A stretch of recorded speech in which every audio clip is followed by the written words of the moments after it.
Hello everyone, welcome back to this course on discrete mathematics, and we are dealing with this graph theory today. And we have seen the basics of graph theory, and let's look at the applications of graph theory. In fact, in the last lecture you might have studied about the so-called minimum spanning tree. We'll start from there where we left. Can you recall what is the minimum spanning tree? Yes, the minimum spanning tree would be the one that is the lowest cost, representing the least expensive path for laying the cable. That's what we saw in the last part of conclusion. When you are laying a cable from, say, the electric power station to the houses, you are looking at the shortest path. Yes, here is an example here shown to us. And in this example, this is the original tree that you have, number 1, and 2 and 3 are the different spanning tree that you can get from the given tree, that is number 1. In fact, there are a lot of different ways to make it. For example, you have this is 2 and 3 is one way. In fact, you can also have like say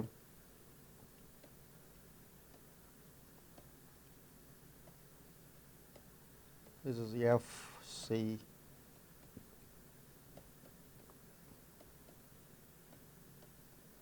in fact, if you want, you can also have it like this.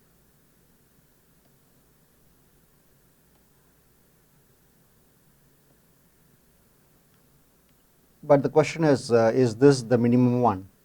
So we always look for the minimum of the spanning tree. So there are a lot of different ways to represent a spanning tree, but which is the least one? That gives us the result. The best solution is the least one. Is there a way to find such things? Yes, we do have a couple of algorithms that can help us to come up with the least cost. The first algorithm is called the Proms algorithm. Proms algorithm is quite simple. As you can see here, there are just 3 steps involved. Step 1, choose a vertex V from the given tree. Just choose any vertex that you want.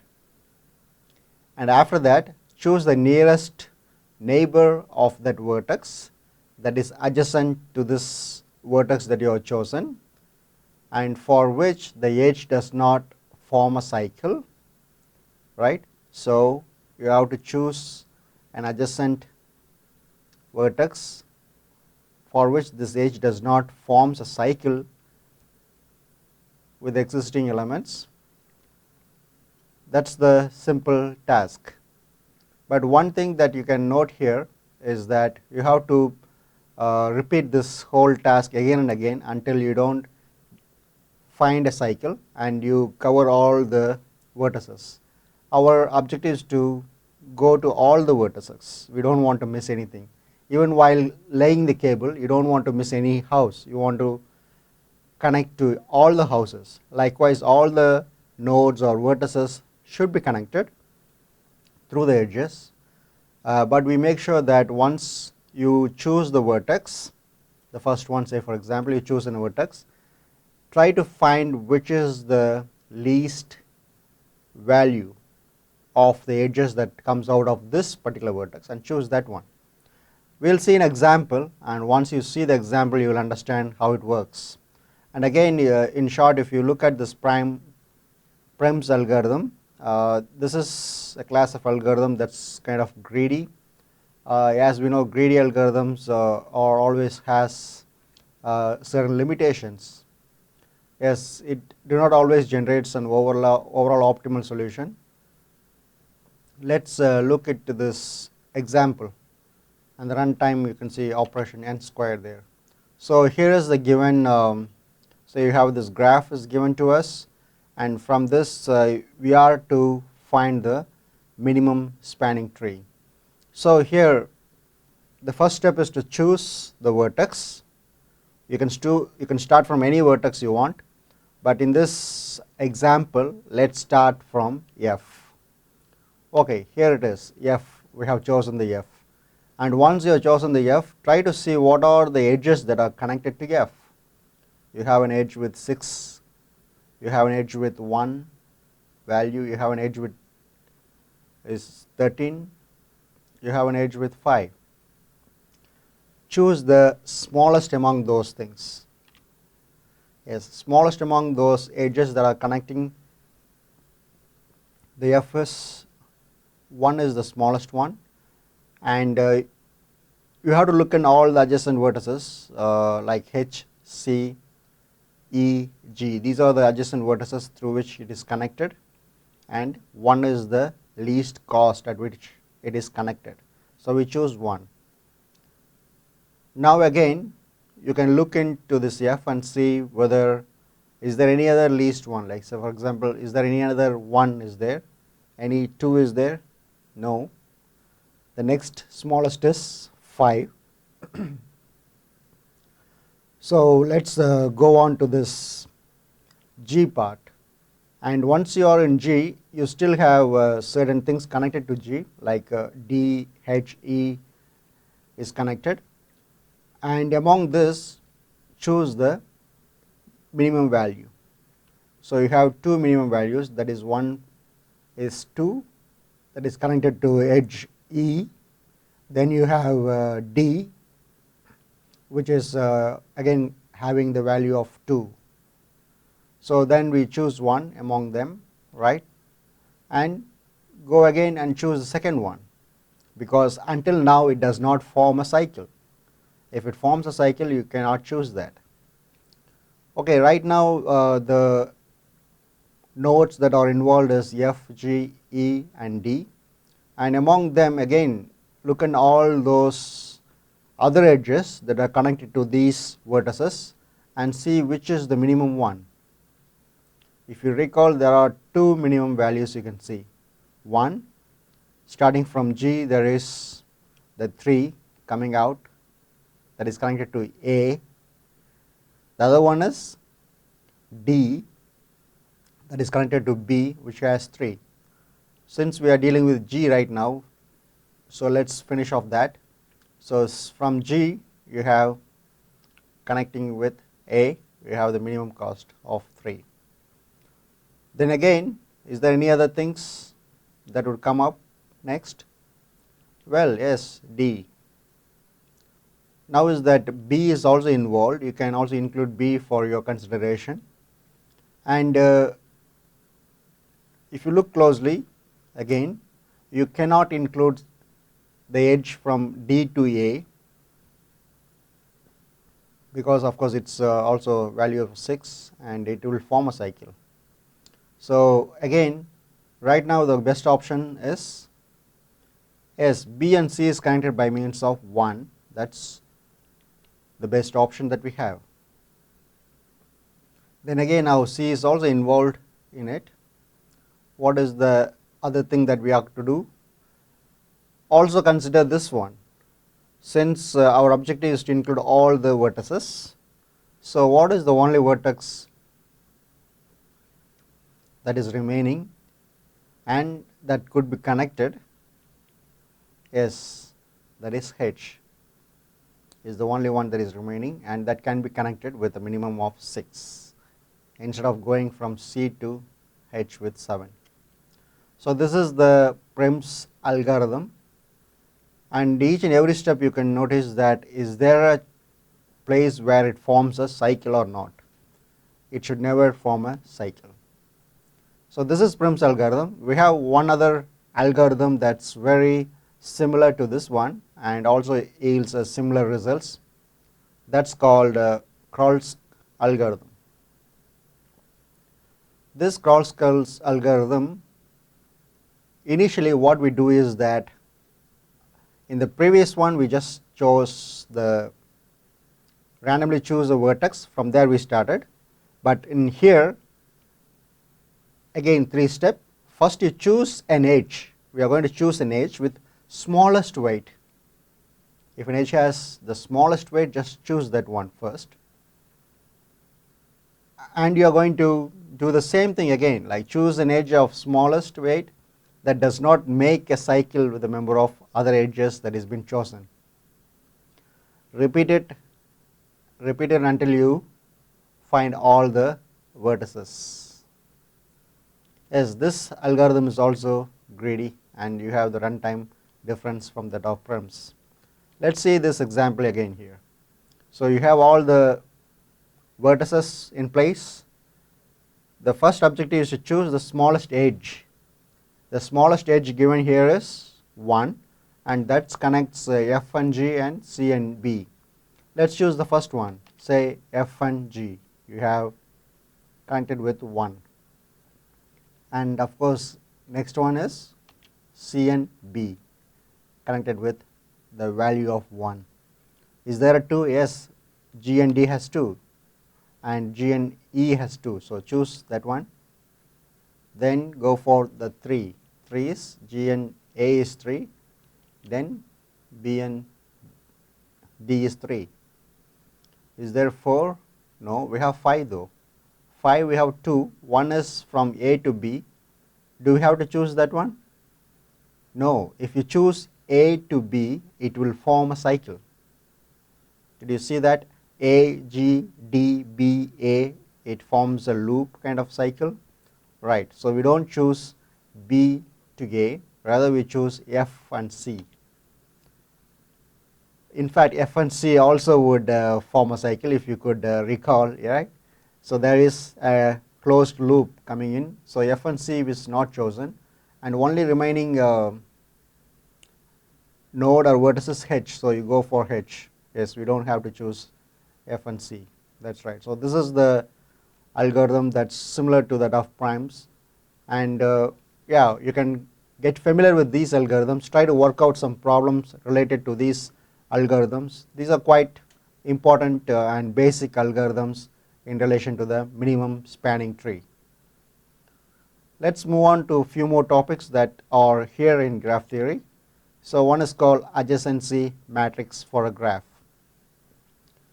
Whenever a graph is given to us, in fact, we usually model a real world problem into a graph, and when a graph is given to us, we can in fact form a matrix out of this graph, and this matrix gives us the relationship between the different vertices or different nodes, and they are represented as adjacency matrix because it gives the relationship between the adjacent elements or adjacent nodes of a given graph.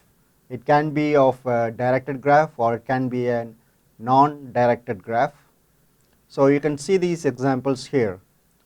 For example, if you look at the non-directed graph, there is a connection between B to A. So you have this form where you have this, you are writing 1 there. From B to A to B, there is 1. Right? Likewise, you are filling in this whole adjacency matrix for all the connections. For example, E to F, F to E, you have 1. For example, E to D or D to E, you have 1. That's for non-directed. And for directed, the same way, it has a direction. So from A to B, you have 1, but from B to A, you don't have 1 because it is a directed graph. Likewise, E to F, you have 1. So if you look at E to F, you have 1, whereas F to E, you don't have 1. You have 0 there because it's a directed one. It's a directed graph. That's how these are filled in, and this can go a long way in solving different issues. And in fact, people are still working on in real world modeling of these elements and then trying to find different solutions for it. Just for your reference, I'm giving this, and let's move on to another topic. It's called this graph coloring. It's one of the interesting labeling method in which we are trying to color the graph. The basic idea here is that say for example you are given with only these 3 colors, and you have these different vertices. Say for example you have like 10 vertices here, 10 nodes in this given diagram, and your objective is that you don't or you can't place two nodes with the same color, and you have only 3 options to place the color. Yeah, that's the problem here. There are times then graph coloring is often also called as NP complete problem. So that means that it's kind of complicated, and at times we do have problems in even graph coloring when people try to apply, like with a 4 color, can you map all the, say for example, all the countries map can be mapped together with different colors for each country. You can try it out and see, is it possible? You can't have the same color for the neighboring countries. Here's another example of how a 3-colored graph can be having different combinations, so that the adjacent nodes don't have the same color. That's around 12 different ways to represent. Yes, that's the basic idea of graph coloring. So graph coloring is an important topic of graph labeling, and this is in fact has certain constraint as well. In simplest form, it is the way of coloring the vertices of a graph such that node to adjacent vertex share the same color, and at times it is also called as vertex coloring. And people are still doing research at different levels, and different theorems, different proofs are being developed for these kind of graph coloring. And graph coloring problem looks quite simple initially, but it has a huge impact when it comes to some real world applications for which we don't have a proper solution, but we can find a solution using this graph theory concept. And this diagram here again is the proper vertex coloring for this Peterson graph with 3 colors. Yeah, that's the minimum number possible that can be accommodated within this given graph. Well, this is what graph coloring is. Let's move on to this last topic that we have for this class in this graph theory lecture. That is nothing but this shortest path algorithm. Yeah, the shortest path algorithm, by definition, it's a single source shortest path problem. Is the problem of finding the shortest path from source vertex to all other vertices in the graph. It's not just from source to destination, just one to one. Rather, it is from one to all other vertices. Something like traveling salesman problem. Like if you want to travel to all the different cities, then we have to know what is the shortest path for all of them. That's one of the way. And here we have this algorithm, Dijkstra's algorithm. This algorithm is kind of greedy, and they works both for directed and undirected graphs. It can be a directed graph or undirected graph. We can still come up with this algorithm. And since it's greedy, all edge must have a non-negative weights. That's how we assume and start with this assumptions. And with this greedy approach, which means that the complexity is not that much great for this particular algorithm. Let's look at this algorithm. Generally speaking, what we do is that we have a source vertex and we have all other vertices.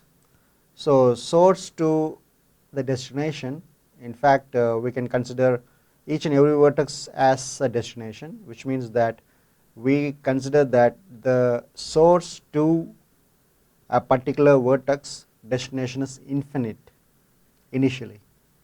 So distance to source initially is set to 0, and set all other distance to infinity. We are setting to infinity. Then set the vertex visited as initially as empty. Initially we set we are going to visit from source to different vertices. Initially we are going to set that has the empty one, and once it is visited, we are going to set this as visited part, or we are going to have a queue in which you are going to monitor the whole process and set this element of the queue with the minimum distance. We try to find the minimum distance and add the list of vertices that are visited, and you can update this minimum distance at different after visiting different vertices. If you have a new shortest path found, just update the value, set the new value for the shortest path, and that's the thing. If desired, add traceback codes as well. You can try to have a traceback information. Okay, let's look at this algorithm here. Here is the given graph. So we have this 5 vertices, and the initial starting point is A, where we have the value 0, because from A to A is 0. The distance from A to A is 0. Distance from A to B is infinite. Distance from A to C is infinite. Distance from A to D is infinite. A to E is also infinite. So, but you do have this given values for all the edges, and look at this. This is an directed graph. Well, we are going to find the shortest distance for this given directed graph, and you can see the queue. In the queue you have A, B, C, D, E, and A has 0, B, C, D, E all or infinite. So initially we are going to visit one by one. We are going to start from A.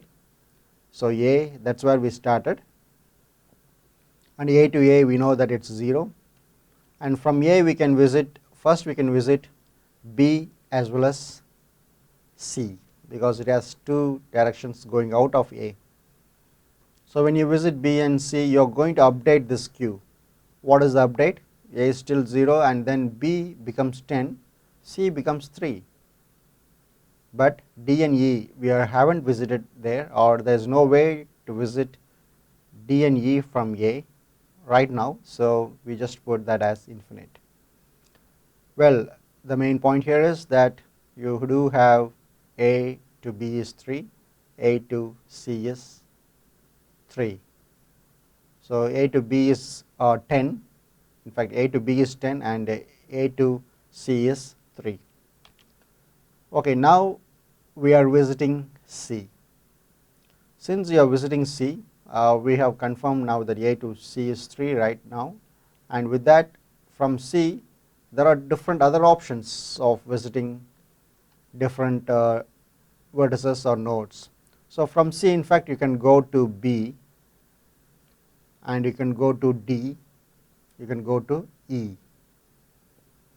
So from C, if you are going to B, the total length would be like 3 plus 4, that would be 7. So that's why if you look at the queue, there B has been updated to 7. If you monitor this closely, what is happening here right now? Yes, you can see it's been updated to 7, and again A to D is been updated to 11, because that is 3 plus 8 is 11, and A to E has been updated as 5.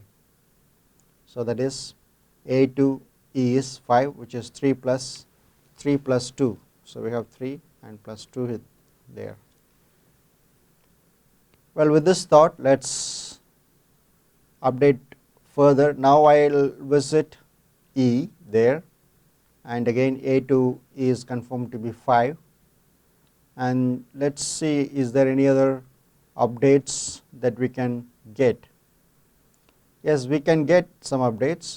Well, this we have visited E as well. So what's the remaining is that we haven't visited B and D.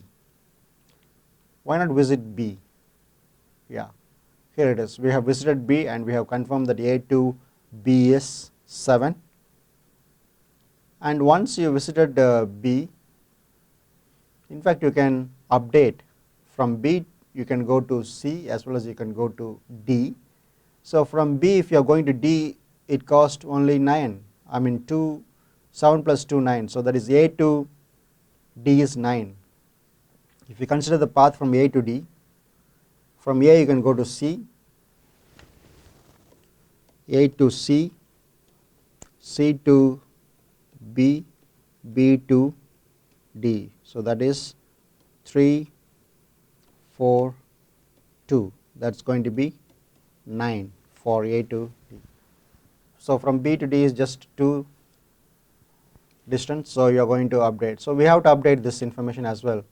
Therefore, in fact, here we are. From A to B is final value is 7. From A to C final value is 3. From A to D final value is 9. From A to E is 5. That's it. We have considered this simple shortest algorithm. So I hope you can work out these problems like all this Proms, Kruskal, Dextra's algorithm. All these algorithms are of prime importance, especially about the conclusion part of this graph theory. We have seen the applications of graph theory, and in fact in real world problems people are still using such algorithms.